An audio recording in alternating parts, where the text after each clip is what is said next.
Hi, my name is Colleen Rogers, and I'm here today with Renee Hoagenson. Renee Hoagenson is running for Missouri's 4th Congressional District, and she wants to represent Missouri's 4th Congressional District in the House of Representatives. Hi, Hi, thanks for being with us, Renee. thank you for having me. What made you want to run for Missouri's 4th Congressional District?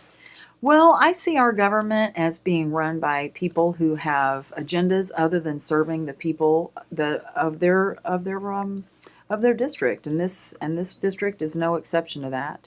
We need to have people step up who are simply here for the purpose of serving the people. I personally have a long history of service. Since I was in my early 20s, I have been involved in service of some sort.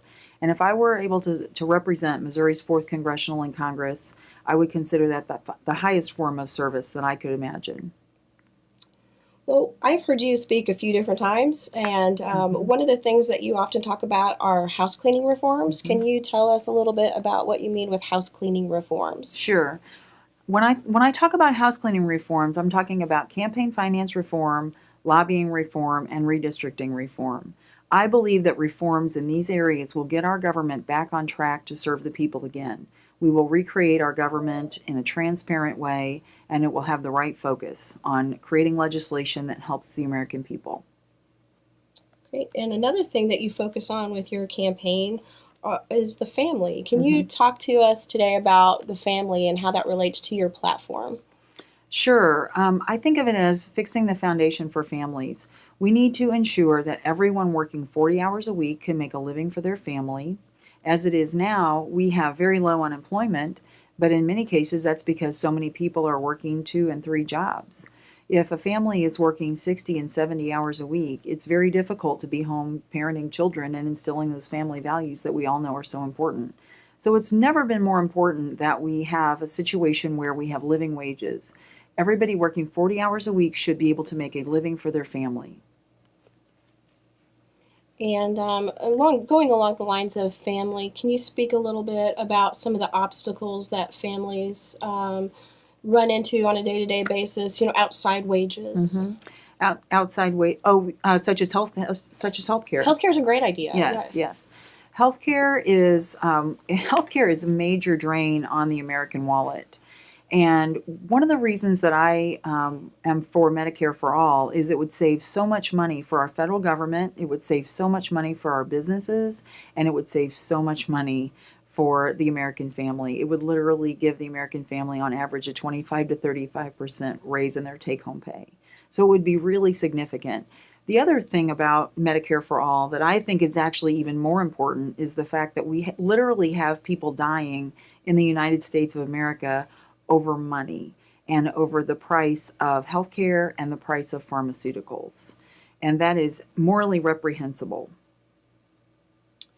That has to have a huge drain on families. It's a huge drain on families, and again, you literally have people, especially people living in poverty, that can't afford their medication. I've had 4 different people since I've been running for Congress come to me and tell me they've had elderly relatives die because they couldn't afford their medication in the United States of America. And when you think about it, I mean, the United States, we're not even allowed to negotiate pharmaceutical prices, and our pharmaceutical prices have gone up 164% in the last 8 years alone. We can't sustain that. The other problem is that we're paying twice as much at minimum than any other country in the world for pharmaceuticals and medical care. So it's a real problem, and it's completely unnecessary. Basically, Congress is allowing pharmaceutical companies to profiteer off of the backs of Americans, and it needs to stop. So a Medicare for All system, to me, would be it would make the most sense. It would be the easiest, and I'll tell you why. Our outcomes 65 plus are the best in the world. We have the healthiest people in the world 65 plus. We are dead last in health outcomes for those that are 64 and younger. So Medicare for All works really well. The other thing about Medicare for All that's important is that it's inexpensive. It only has a 3% cost to administrate. When you compare that 18% of the American GDP is spent on healthcare, you can see that Medicare for All would really create substantial savings for us. And it would be easy on our system. We could simply lower the age of Medicare until everyone had care. And personally, I think we should expand it so that we don't have need for supplemental insurance, co-pays, pharmaceuticals. I think we should also include vision and dental. And we can pay for this really easy. That's always the question. That's always the question. How are we going to pay for this? Well, there's a couple of different things that we can talk about there. We can talk about the fact that we have so much money in the hands of pharmaceutical companies, insurance companies, and administration that if we revamped those industries, we would have a lot of money that we could use to supplement this program. Or we could simply, increase the withholding from the Medicare for Medicare from your paycheck, and people will say, "Oh, well, now you want to increase taxes." Well, except for this, think about the fact that you would on the other side of that completely save 25 to 35% of your take-home pay. So now an additional 3% doesn't look so bad, does it? That's a really good point. Definitely would have to answer that question in the 4th District on cost. Oh, yes, and I do. I certainly do, yes. And yes. and speaking of cost to Medicare, can you talk a little bit about the tax cuts that have Sure, just been? yes, you bet. These tax cuts are completely fiscally irresponsible. I mean, you have a Congress that has basically gutted the American coffers in order to create a tax break for the wealthiest 1%. And it's exactly the opposite of what is needed in this country, and it creates a situation where it's easy for Congress to say, "Oh, well, we need to cut these social programs. We need to cut Medicare, Medicaid. We need to cut Social Security." And again, those things are on the chopping block as they were last year, and now they're justified by a tax reform that was unnecessary and harmful to the American public and harmful really to our total debt. In about 5 to 7 years, we will not even be able to afford any principal on the debt. We will simply be able to afford, debt. We won't even be able to pay the full debt service, is what I'm saying. So, again, it's just fiscally irresponsible. It's not something that you would do in your own family budget. And speaking of budget, I would say that our Congress has made it very clear what they value from this tax reform and from the cuts that they have tried to make. A budget is really reflective of our values, and we budget what we value. And when we don't budget for the American people, when we don't budget to honor our commitments to our seniors and our veterans, as an example, well, I think you can see where I'm going there. This Congress is beholden to big donors and special interest groups, and it's very obvious by the legislation that they've put on the floor and that they've continued to fight to pass. These are all really important issues to the foundations of our family. Another important foundation to our family is education. Can you tell us a little bit about how education plays into your platform? Education is critically important. It's important to each and every person in this country, each and every child growing up, of course, their future.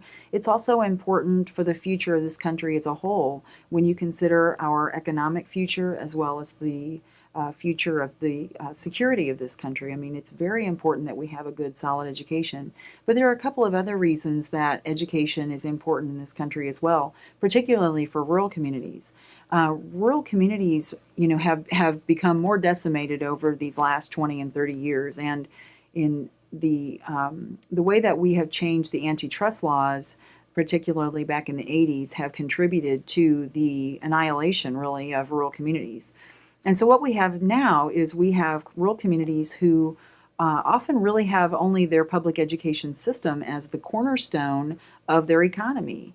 And so when you talk about going to a smaller budget for a rural community for a school, you're cutting employees, you're cutting families' pay, and we already have schools in Missouri's 4th Congressional that only go 4 days a week. So it makes it really difficult for the employees of that school district. But third, and maybe one of the even more important aspects of the situation is that we have to have a strong school system in order to attract growth and opportunities and coming into an area. So as an example, if if a professional, if an attorney or a doctor is considering moving into a community and the spouse says, we're not going there, the schools are terrible, well, that community has lost the opportunity to have that professional or that business or manufacturer come to their area and spur economic growth. So education and our public systems are more important than ever. Well, I agree with you, and I thank you for coming here and sharing that with us. Families and wages, healthcare, education, but it's so hard to move forward in this polarized system. A lot of times I hear you talking about it's time to get the chaos out of Congress. What is most chaotic in Congress? Well, to me, one of the most chaotic aspects of Congress is they can't get anything done. I mean, you have congressmen who are so polarized, who are such extreme examples of their political ideology, and they're literally unwilling to discuss compromise in any way or to work together in any way. And so they seem to really thwart any sort of legislation that would actually help the American people. And I just feel that they've really lost their focus. And we were talking earlier about the house cleaning reforms. Lobbying reform is one of my main platforms. It's one of the things that I believe the most in. And I think, in my mind, lobbying really contributes to this really polarized Congress. And so if you have a lobbyist that is really making significant campaign contributions to a politician through a PAC, and this politician wants to compromise and work across the aisle on a piece of legislation that affects that PAC or that lobbyist, then they can say, well, we're going to go ahead and move our support to your more polarizing or extreme primary opponent. And now you have a very polarized Congress. And that's really how we've gotten here, and it's how we continue to stay here. And so it's one of the reasons that I believe that we need to make sure that our lobbyists are not giving contributions in any way to our congressmen and not having too close of a relationship there. So, and I think earlier when we were talking about house cleaning reforms, obviously lobbying reform is a big piece of that. We were talking about campaign finance reform. We need to get the money out of our elections and ensure that each of our political candidates has a level playing field, and so that the constituents can really measure each politician or candidate based on their own platform, their values, and their merit. And then redistricting reform is also something I should go ahead and explain a little bit more about as well. We have a situation where whatever party is most powerful at the year 2010, 2020, every 10 years, that party gets to determine who the voters are going to be for their congressman for the next 10 years, and that's not true democracy. And so we need to have significant reform there. And there are a handful of states that we can look at who are already doing it differently to find a way to really get back to real democratic democracy, real representation. Yeah. I think a lot of the audience can agree that our democracy is in a place where it's never been before. We are very polarized, and I would be remiss if I didn't ask you, we haven't really been able to turn on the TV without seeing Putin. Do you think Russia can have an impact on the people in the 4th Congressional District? Well, there's a lot to say about what's going on right now in terms of Russia and how Russia is affecting the United States as a whole and potentially the 4th Congressional District. Most recently, we just had a story come out about the Russians attempting to hack Senator McCaskill's campaign software. And yes, I 100%. I mean, it's right here at our back door, and there's no reason to think that the Russians can't and or won't try to penetrate any potential congressperson's information and affect the elections. And I for one am calling for paper ballots across my district. My campaign is currently calling all of the clerks in the 24 counties that I hope to represent, asking how the election process will go on August 7th and then again on November 6th. We need to have paper ballots. We need to ensure and protect democracy from these invasions. And that's, we've got to get back to basics, but it 100% can affect Missouri's 4th Congressional. Okay. Okay, well, Renee, I don't really have many other questions for you.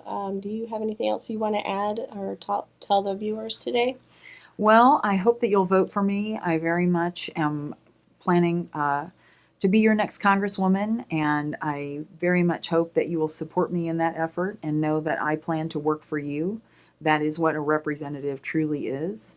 I'll be available to you, and I will also be holding town halls regularly, and I will also be communicating with you from Washington, D.C. while I am there and while I am facing legislation. And I will want to hear from you your opinion about each of those bills. That's something that we have not had in Missouri's 4th for quite a while, and we need to get back to representative government again. Please vote for me on November 6th, and I look forward to working for you in Washington, D.C. Great. Thanks, Renee, for being here with us today. Thank you. Mhm.